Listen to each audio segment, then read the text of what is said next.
Welcome to Cartoonist Kayfabe. My name's Ed Piskor. I'm Tom Scholey. Jim Rugg is on assignment. We are going to take a look at Manhunter, the backup stories that were in Detective Comics in 1973 by Archie Goodwin and a young rookie penciler inker named Walt Simonson. But first, what do you have, Tom? I have Jack Kirby, The Epic Life of the King of Comics. It's the story of Jack Kirby's life and work told in the comic book form, the form he worked in his whole life, and using the tool that he used to draw all his comics. And there he is, the Manhunter, the original. And I drew it in pencil, just like Kirby drew all his stuff in pencil. I also have a companion piece here, Fantastic Four Grand Design. It's the whole story of the Fantastic Four drawn in pencil. You might have heard of the Fantastic Four. They're kind of making a comeback, and if you want to learn all about them, it's all here in one handy volume. You can also check out my YouTube channel, Total Recall Show, and support my Patreon. Go to patreon.com and search Tom Scholey. Hit up Jim's Patreon, patreon.com/Jim Rugg. He has tons of pages, a bunch of PDFs of different process zines, ballpoint pen illustrations. He's got a lot of stuff out in the wild that only had very limited quantities, we'll say, man. So he's making these PDFs available to the people on his Patreon. Hit up his links in the description below this video and get to that Patreon and whatever else he has up there. Red Room, Murder on the Dark Web for Fun and Profit is the current comic series that I'm working on. It's a monthly comic. These first 4 issues were coming out every 4 weeks very reliably. Every single issue is completely self-contained, so if you see an issue, scoop it up. It's going to give you a complete experience. You could get there by way of my link tree in the description below this video to order from Fantagraphics if you don't have a comic shop nearby, or go to my Patreon, patreon.com/Ed Piskor, also in that link tree in the description below this video, and you can read these comics before they hit paper. Right now we're on the 6th issue on the Patreon and over 150 pages worth of comics. So Tom, man, we have a little collection here of all of the Manhunter backups that would have shown up in those Detective Comics in 1973. Oh, this is pretty cool, man. Did you read this ahead of time? So what's Archie Goodwin telling us in this introduction? He's just sort of talking about like the historical context and talking about Walt Simonson ending up on his radar and as like a brand new kid, man. Yeah. Like a brand new kid, hot on the scene. Like these are from '73. So we did a video on some super early Simonson, and famously he did his kind of like art school thesis in comic form. This is material from 3 years prior, 1970, and then you see how his work evolves. Yeah, you see like exponential growth, from page to page. As it happens for young cartoonists, sure, yeah. Man. Like you're looking at so much, you're copying so much. Like for some reason we stopped that, and then it stopped. Like our growth, like slowly increases or even plateaus. But we're seeing him. This work here, in the IDW Star Slammers hardcover, is approaching the chops that he has. It was pretty much this stuff that Goodwin saw to give Simonson that chance on the Manhunter backups that were like maybe 6 to 8 pages in the back of Detective Comics, when Detective Comics was like 80 pages or so. Yeah. So just chock full of stuff. There's probably Manhunter reprints from Simon and Kirby Yeah. in those things. And lots of story gets told in a very, very, very short amount of pages. And Simonson, from the jump, he's the standout here, man. I think they worked Marvel method for the most part. Maybe this first one had a little bit of a more rigid script or something. But when things get opened up for the Marvel method to allow Simonson to do his own kind of storytelling approach visually, first off, it's amazing. You've seen panel compositions that you've never seen elsewhere. And second off, you could tell like Archie Goodwin's trying to find the place where he can squeeze in a couple of words because a sentence could flow over the course of like 5 panels. Look at the way the shadows applied, the setting. This is a guy like just coming like hot out of the gate. Young artist ready, has, just waiting to show off his like bag of tricks. And it's kind of like a nice position to be in, being like the backup story, because you don't have to churn out 20 or 22 pages in a month. You can spend a month working on a smaller page count and just really make every panel count, every image count, every page count. For page one, like, let's just, like, when we talk about storytelling, we got this guy with a knife behind him. We have our shrouded hero. We have our disaffected, urchin just like watching along. We have our disaffected, the main guy who Manhunter's after. Lots happening in each of these. He makes every panel really, really work. And you know what? He's not successful 100% of the time. There's some confusion, but the ambition is in boatloads on these pages, man. And you're getting like such a full experience out of it. I think like at this time, comics were read a lot more closely than they are now. So like you just like a modern audience just wouldn't have the patience to deal with a lot, or like to notice those little figures you were pointing out. But I think like back then, just the reading habits were different. How's this for a 9-panel grid? Yeah, it's almost like he has pages within pages. Yeah. Like this little setup here, you could see in would be like a Miller comic page. You know something? I'm glad you said that, Tom, because as we progress and we start to get more voluminous when it comes to the panel count and everything, I actually started thinking about your stuff in those DC comics, your Super Friends comics, because of how rich they were, how densely packed they were, and I wonder if this had some influence on you, because in preparation for this video, this is the first time I ever read this. Okay. I've known it to be very important. The interviews that I would read with all the guys I liked growing up, they would always cite the Manhunter Simonson stuff as being, creme de la creme. As I went forward and read this, I know the context from which this stuff came out in. It had to be mind-blowing when you had like your Irv Novak Batmans or something like that. These corporate, any of the big characters were handled in a very corporate fashion, and with the exception of guys like maybe like when Frank Robbins was doing Batman, pretty on model, pretty antiseptic, and when you get an approach like this, that just fascinating. It's so like unique, and it looks at least 10, 15 years ahead of its time stylistically, and you see like the influence. Yeah, I mean, you were asking like if this was an influence. It was like, and what I said about the advantage that you have doing a backup. I was thinking of this when I was doing Superpowers. It's like, okay, I only get 3 pages, but I am going to treat these 3 pages as if this is like my whole life, you know. And so I'm gonna, just like Walt Simonson did with his 8 pages, and so you have an opportunity to like really stand out and be like, oh wow, this little, like the little engine that could, this. There was like editorial. They knew they had something with Simonson because he also inks his work, which was very atypical for a cartoonist to come into the game and have the opportunity to ink their own stuff. I think you have to be trusted with speed. Well, that's another like opportunity that you have as a backup strip is like, who cares? Like the eye of editorial is off you. Yeah. The eye of editorial is like, what's going on in this Batman story? Like if Simonson's late with this, they'll run a reprint of something. Yeah, they'll put a Dr. Fate in there. An Erwin Hasten Wildcat story will take the cake. Colored by Klaus Janson.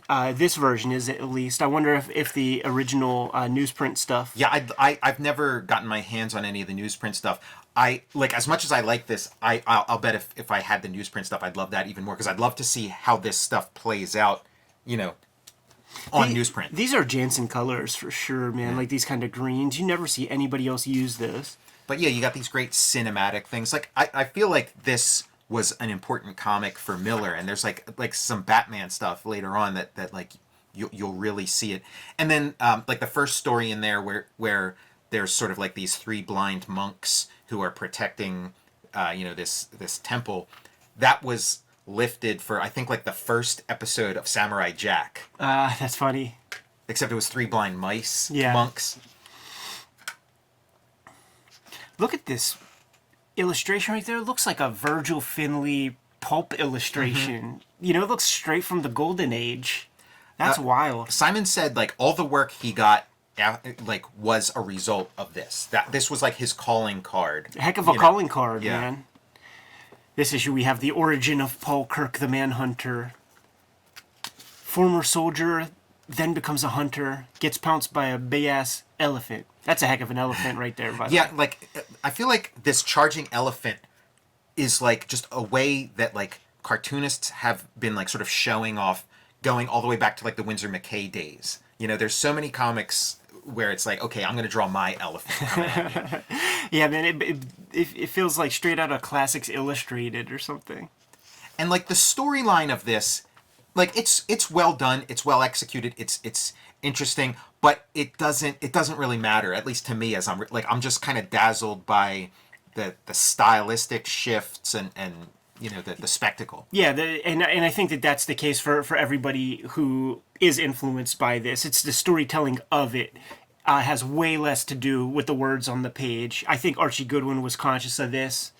You just never saw this kind of approach. It's a new way of thinking. Like before this, the interesting storytelling stuff that you would see would have come from like Steranko or Neil Adams, and this is like yet another evolution of the comic page. Yeah, it feels like a different flavor than those two. Like I'm sure It he is. was thinking of those guys, but he's carved out his own territory here. Yeah, and there's really like just smart stuff. So you know, you read right to left. I mean, you read left to right, left to right. So this is a panel, but this is one big illustration. But it's very clear that you like then read here and then here. So it's kind of that Frank King thing, but there's no like panel borders or anything. But it still reads. You could fuck that up. Yeah. The letterer could have fucked that up. Everybody had to be working in syncopation to get this page to flow the proper way. But yeah, again, like just coming up with like inventive ways of breaking it up. And this gun, like I feel like I've like where it's like super stylized. Like this, like some of this stuff reminds me of Aeon Flux. Yeah. That looks like an Aeon Flux gun. Paul Kirk kind of looks like an Aeon Flux character with like his big coif of hair and his like long features and his like long his like lanky body and posture. Such Simonson tropes, man, of like incorporating so much geometry in the page. You know, like these circles, like all of these little. It's kind of cool how it's like young Simonson because he's got it turned up to 11. He's throwing every trick in the book, and then as you get older and wiser, you kind of like learn to like kind of stage things, pull back and stuff. But like this era is so much fun just for like any artist when you're seeing somebody just like go for broke, put in like more than you need. You know? Yeah, this is a really cool batch of storytelling in this chapter. His storytelling chops are just increasing more and more with each of these units. And I like this decision because you start like zoomed in on this guy, and then you sort of zoom back to set him up to like start zooming at them to run them over. Yeah, just setting everything up. And this part right here is so sick, man. Manhunter gets the best of him, hits the dirt, ruptures that gas tank. You see some drops, like you see the liquid come out here, lights a match, throws a match, ignites the gas on the road, and you just see the trail of gas on fire, blow up the car. You find out that it's her boss. Simonson liked this page enough that he signed that shit. Look at that, man. And like it's worth noting, like this is like a really early instance of like ninja stuff, of like throwing star. He has like throwing stars incorporated into his outfit, you know. And it's like this is 1973, so that's like for stodgy DC Comics, that's super cutting edge. And then we have like you start to see his Droulet influence come in on this panel. Absolutely, and doing that perfectly symmetrical thing. You know, you draw half of it. Draw half of it, light box the other half.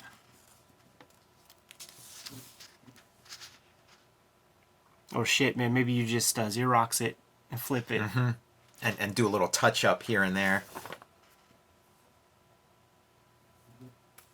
Yeah, and it just feels like we got like some Indiana Jones stuff in it. We got like ninja stuff. We got superheroes. Another thing that was like in pop culture back then, it's just like it just we don't think about it anymore now, and it always felt like cliche and tired to me by the time that I was around. Is all the like Kathmandu, 40 Thieves type settings and shit like that. Yeah. Like that stuff is so tired to me now, man. But like there was so much of that Johnny Quest. I mean, I remember a Happy Days episode that had that kind of stuff in it. So, like, yeah, it was pretty saturated. How fun is this stuff, man? Whenever you see these panels in comics, whenever you have the opportunity to do that, you have to. You got to take that shot, man. Yeah, and you got the throwing stars, and and we were talking about like the Richard Chamberlain Shogun. Yeah. So, like, I don't know where this lines up date wise, but he kind of looks like the Richard Chamberlain character. Frank Miller gets a lot of credit for doing choreographed fight scenes, but there's a lot of that cause and effect in these Manhunter comics. I mean, just kind of compare this to like a like a Dark Knight Returns layout. Yeah. And there's even like so all of these issues are backups.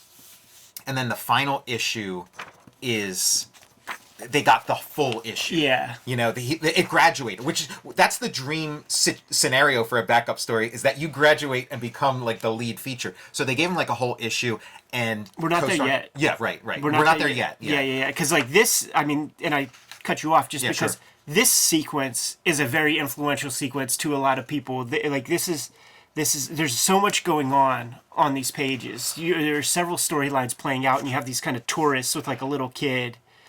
All the while, they're fully ignorant to the battles that are going on around them because it's ninja. They talk. I think they even mention like ninjutsu in these pages. That is cool because I am kind of curious about like the first instance of like ninja in like a superhero comic. Yeah. Look at this super inventive stuff.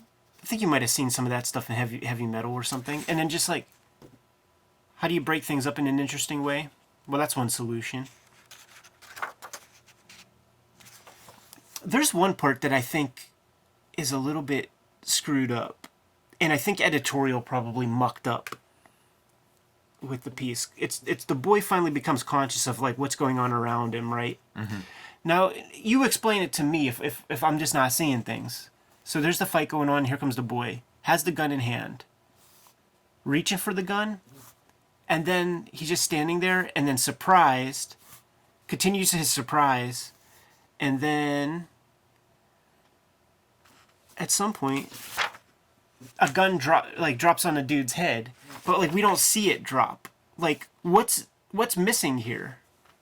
Oh well, I mean, like so he's holstering his gun here. Oh, and he's just watching. He's just watching. So it. here he's consciously throwing it. Yeah. So we've seen Chekhov's gun. Like we've seen the gun, and then he whips it out and throws it. Yeah, but you're right. Maybe him like having it in his hand might have been. Yeah, I guess the way I was reading this was that he was supposed to have like accidentally dropped it or something. Yeah, it makes perfect sense.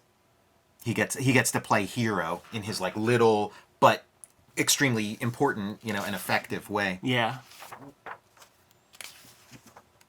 Yeah, and I love this stuff, this sort of jungle stalking, and we've seen like versions of that with like Wally Wood and Bern Hogarth and Hal Foster, yeah, and just like the mark making and stuff. Like think of that in the context of like 1973. Yeah, it feels Filipino influenced. Mm-hmm. Maybe from like the Warren mags or something. Mm-hmm. Alex Nino comes to mind. Like imagine this is kind of like Alex Nino kind of proportion in a way. It's like Alex Nino mixed with Continuity Studios or something.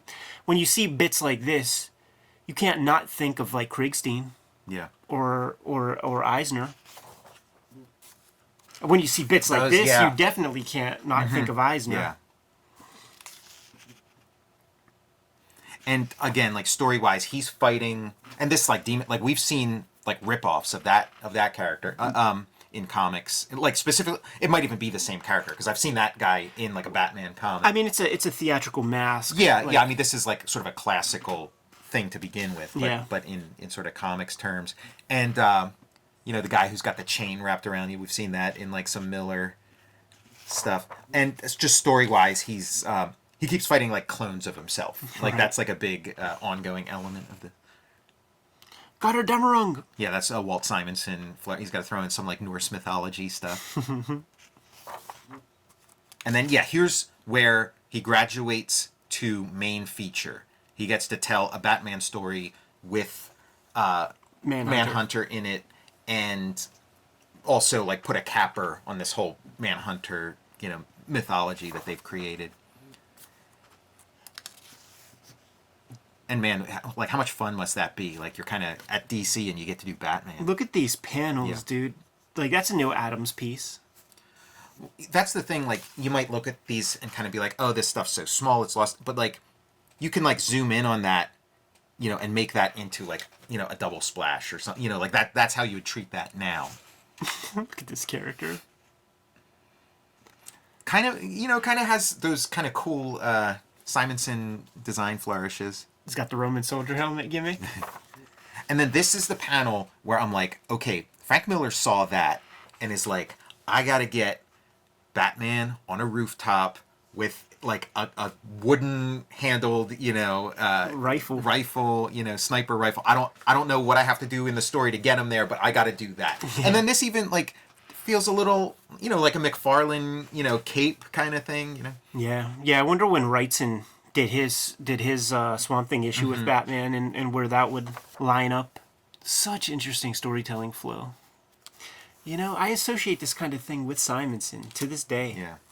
And like just those that like boot thing that he has with like those, like that design is like kind of akin to like a lot of the costuming in his like Thor stuff, you know, 10 years after this. See, that feels like an Alex Nino kind of. Yeah, I think image. you're right. Maybe yeah, some of like the like Filipino school of art, you know, some like Nestor Redondo and stuff was starting to show up at DC.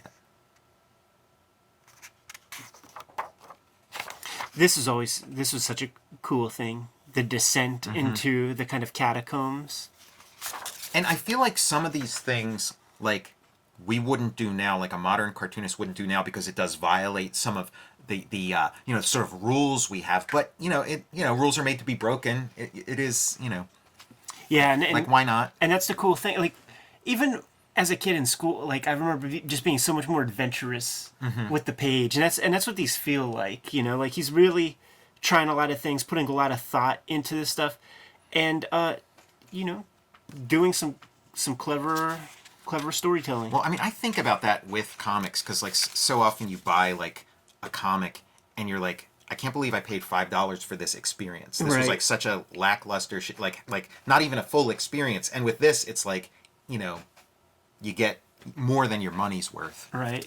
Look at all the colors Klaus used in this panel here. In this teeny tiny blue, little, green, yellow, magenta. Yeah, it does make your eye zoom in on it. I feel like this is a staple of Simonson work, and I don't even know what it is I'm telling you. It's the explosion, it's the foreground clouds, it's the ship, you know, departing. Yeah, it feels like kind of like he jumped forward in time almost with this too, because this feels like closer to his like more mature work. Maybe because it's just this space, or I don't know. Maybe this panel didn't exist in the original comic, and he's adding this for the collection or something. But it is, you know, something. It's the capper, you know, like Manhunter. He also has a healing factor. This is before Wolverine. I guess maybe the first character to have like this healing factor where he gets killed and he comes right back, and he found a way to actually fully die using this little helmet MacGuffin gimmick. There is a special edition that's out there. I think that, believe it or not, I think I was reading that the Manhunter backups, the first collection, was by a publisher that wasn't even DC. Wow. Like, they allowed that to happen somehow. Wow. And then people, like, you know, DC was like, oh, you guys actually like this? Like, well, you know, we'll take the reins back for that. So there's a more recent collection of this that's got a whole nother story in it that was being produced by the time that Archie Goodwin passed. And it was done Marvel Method to begin with. And because Archie passed during its creation, they just kept it silent. So you could get your hands on that thing. Yeah, that sounds cool. Yeah, and it's way more modern. You get to see where Simonson is at, at this 20, 30 years later. Anyhow, man, highly influential series of backup comics that have had a long life after their initial presentation. This is but one collection of that stuff. Very happy to look at this for my first time. Influenced a lot of the cartoonists that I dug growing up, and was glad we took a look at this thing. Yeah, I'm glad we were able to do it. Kayfabers, like, follow, subscribe to the YouTube channel. Hit the bell. Will notify you when new vids are available. Hit up Jimmy's Patreon at the link tree in the description below this video. He has hundreds and hundreds of pages of material, drawings, process zines. All sorts of things that were out of print are on his Patreon right now. Hit that up. What do you have? And Jim, he's also got like the Street Angel Image World's Deadliest collection. I think is also out there. Yeah, you can check out Jack Kirby, The Epic Life of the King of Comics. Learn more about the origin of the Manhunter. You can check out Fantastic Four Grand Design. Check out my Patreon. Go to patreon.com, search Tom Sholey, and watch my YouTube channel, Total Recall Show.